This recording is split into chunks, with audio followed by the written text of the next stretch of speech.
Selamat pagi Pak Hilman. Oke, selamat pagi. Maaf nih diganggu waktunya sebentar Pak Hilman. Ya, nggak apa-apa, Pak Hendra. Gimana? Gini Pak Hilman, saya tuh mau minta bantuan dari Pak Hilman. Bantuannya itu tanggapan dari Pak Hilman mengenai Ya, kasus permasalahan yang ada di LMS ya. hmm, Nah, kasusnya itu, bentar ya Pak Hilman, saya share dulu.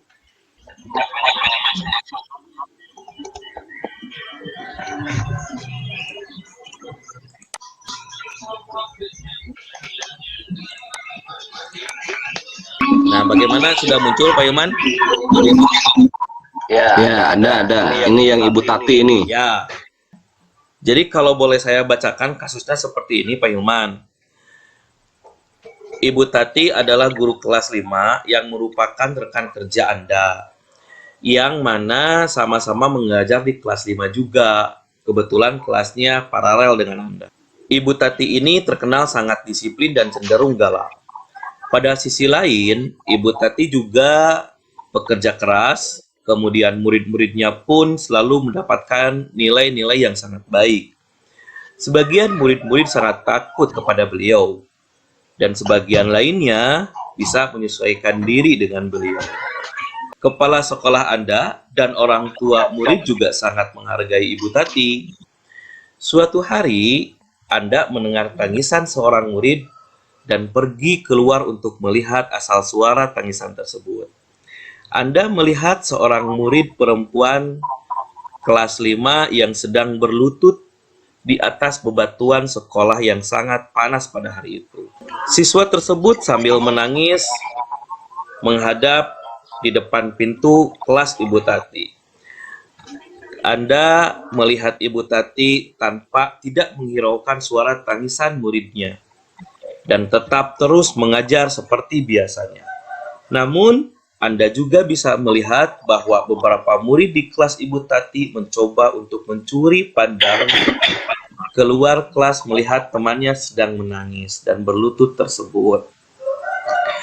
Nah, dari menyimak kasus tersebut, apa yang harus Anda lakukan?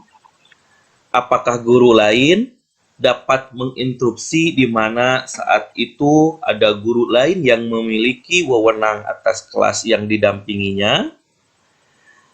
Dalam kondisi apa yang bisa Anda lakukan? Dan dapatkah Anda menginstruksi mengapa dan bagaimana? Nah, kira-kira menurut pandangan Pak Hilman dari situasi dan kondisi kemudian kasus yang dihadapi oleh Ibu Tati, kira-kira seperti apa? Iya, poinnya saya dapat ya, Pak Hendra ya, berdasarkan dari uraian masalah ini. Nah, kalau misalkan posisinya ada di saya, tetangga istilahnya, tetangga dari kelas tersebut, mungkin langkah pertama saya akan mendatangi ya, menyamperi ya, akan datang ke Ibu Tati berbicara. Ini kenapa bisa salah satu anak di kelas Ibu bisa berada di luar dengan posisi yang seperti itu. Mungkin saya akan bertanya bagaimana, kenapa, dan ia seolah-olah menganalisis kenapa Ibu Tati bisa bertindak seperti itu. Kalaupun misalkan sudah ada jawaban dari Bu Tati, misalkan anak ini mah seperti ini dengan penakalannya seperti ini, mungkin saya akan berbisik mungkin untuk memberikan masukan, walaupun memang itu membuat efek disiplin, tapi dengan cara yang seperti itu kurang baik, karena lihat di posisi kondisi psikologis anaknya itu akan jauh turun drastis gitu. hilangnya motivasi belajar, lalu ketakutan yang menjadi traumatik gitu. Jadi kalau misalkan saya itu ya kayak mau mendatang dan berbicara ke Bu Tati untuk pencegahan, dan kalaupun misalkan mau ada hukuman baik untuk tujuannya menjadi efek jerah, tolonglah jangan seperti itu. Bisa istilahnya bisa di kelas itu, tetapi jangan di luar, karena kalau di luar seolah-olah kita dengan satu kesalahan seluruh sekolah bisa tahu. Mungkin efeknya itu akan lebih besar. Itu mungkin Pak tindakan saya gitu. Oh iya. Jadi menurut Pak Hilman, tindakan yang diambil oleh Bu Tati itu tidak bisa dibenarkan ya, walaupun tujuannya untuk mendisiplinkan si anak tersebut.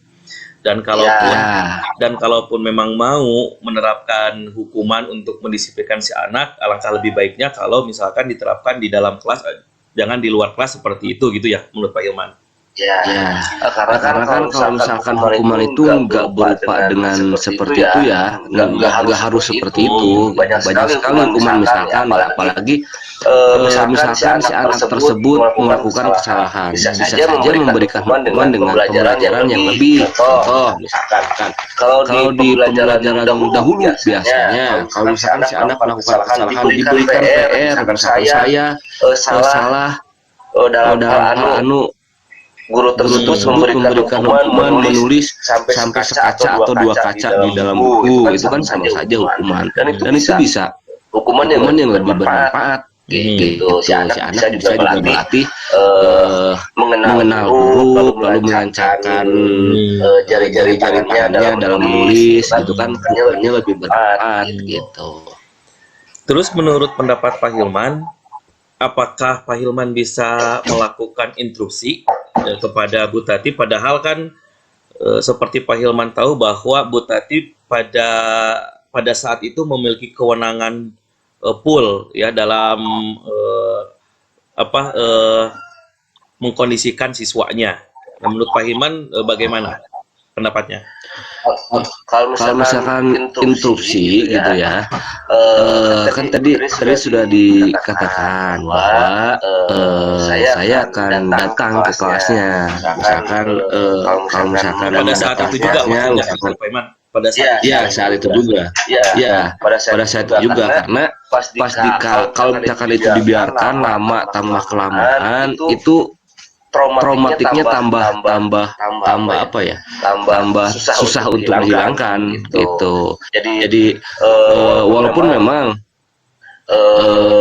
kayak apa ya, mendisiplinkan yang lain juga sama, tapi tetap saya akan datang ke kelasnya, lalu berbicara misalkan di luar kelas atau di dalam kelas juga sama, dan nanti mungkin akan permasalahan itu akan dibawa di ranah atau dipecahkan di ranah kayak ruang rapat gitu, biar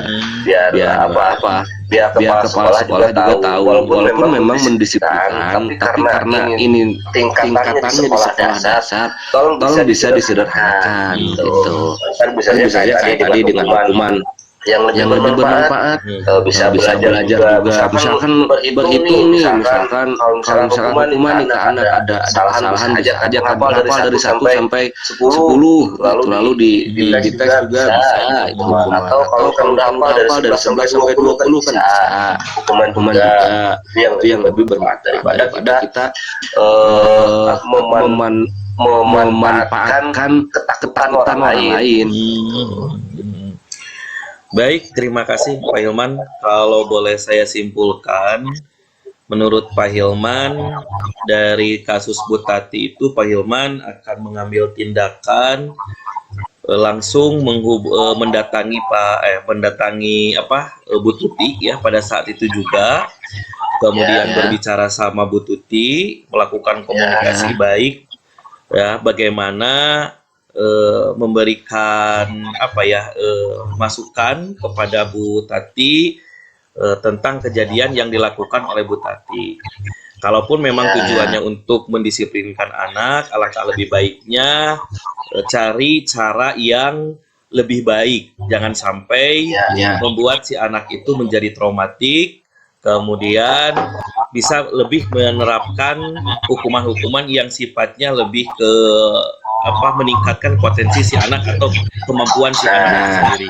Begitu ya Pak Ilman ya? Seperti itu Pak. Ya, seperti itu, bagus seperti itu ya. Oke, terima kasih Pak Ilman atas bantuannya, atas masukan. Ya, sama-sama Pak Hendra. Terima kasih juga. Maaf nih, ganggu nih.